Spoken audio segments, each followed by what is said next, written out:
You guys know how much I love career mode. It kind of shines through all the Youth Squad Legends episodes. We get a lot of comments every single year. A little bit confused. How on earth can you enjoy career mode so much? Well, I'm going to give you 9 tips today to try and enhance your career mode enjoyment. The first one is play on PC. Now, I wanted to get this one straight out the way because a lot of you that are watching this video might not have accessibility to a powerful enough PC, and that's absolutely fine.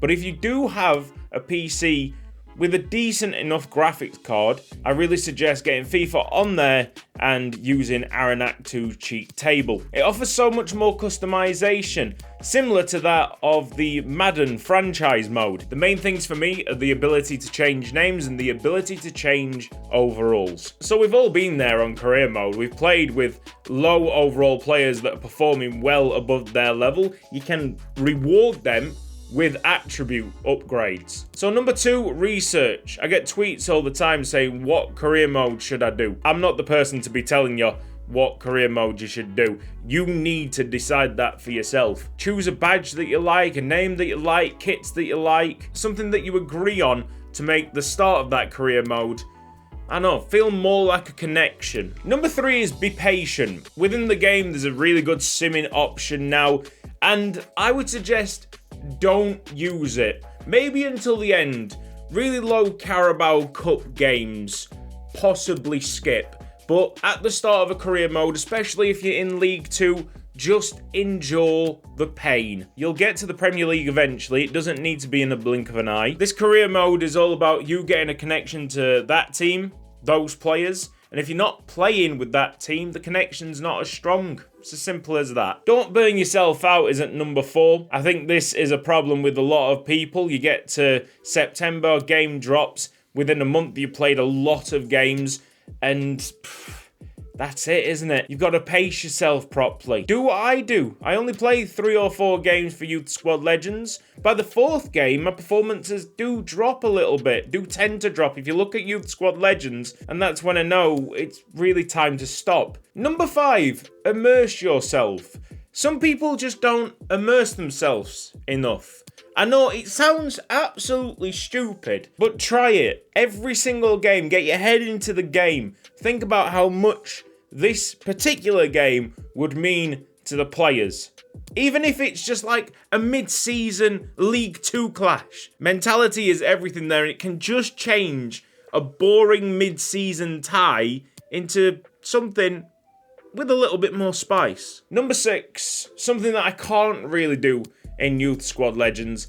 Apply rules where you can to make the career mode more realistic. And I'm talking about transfer rules more than anything else. Now, if you've got an 80 overall in League 1, some Premier League club's gonna try and snap him up. Let's be real here. If you set yourself a certain amount of transfer rules before the start of a career mode, it's less painful when you get rid of a player. That adds more challenge, of course, when you get rid of a high-rated player. Your task then is to replace him. So what we did to balance it out on Youth Squad Legends was turn down Skalitsky because Skalitsky was ridiculous around League 1 time. That annoyed people, but in comparison, it's less of an impact than either selling him or leaving him be and watch him absolutely run riot in League 1 Championship. Number 7, time manage. This is also about pacing yourself properly. If you've got an hour to do FIFA career mode every night, you could easily do a Road to Glory down from League 2 through the course of a FIFA life cycle.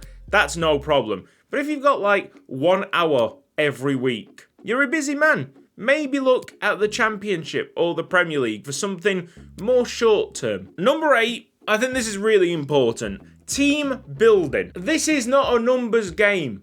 A lot of people go in and sign the best overall players they can do. Sometimes you've got to do it if there's a standout player, but what you really want to be eyeing up is how that particular player would affect the squad that you've already got. And sometimes really high overall players don't work. Look at Halilovic. Even if a player's got like 89 overall, if he's not working, bin him. Play an 82 overall. Persisting with bad performing players leads to annoyance. All of a sudden you're switching off the game because you don't want to play it anymore. Keep trying and trying and trying until you find the right balance in the team. So many examples in Youth Squad Legends. I think the best one is when Crew Alexandra signed Cole Nordmark, this 93-94 overall striker. You think he'd be brilliant. He was terrible. And the hero of that series was a 70-odd overall Theo Stuckey, who was actually a winger to start off with. He played great up front for us. A number 9 set up sliders. And I'm not even saying my personal sliders, because my personal sliders are just there to be a bit more difficult. I would suggest doing something more realistic. Slowing the game down, slowing the pace down. It might seem a bit boring. If you've set up the sliders properly, it feels amazing. Everybody should be on sliders, in my opinion. It can change FIFA so much. Operation Sports. Take a look at Operation Sports forums. They've got a fantastic FIFA 21 sliders list. It'll make it 10 times better for you, because FIFA Career Mode is actually not that bad. It's not that bad at all, but you've got to go into it with the right mindset, I think. Cheers for listening. Hope it's helpful. See you next time. Bye-bye.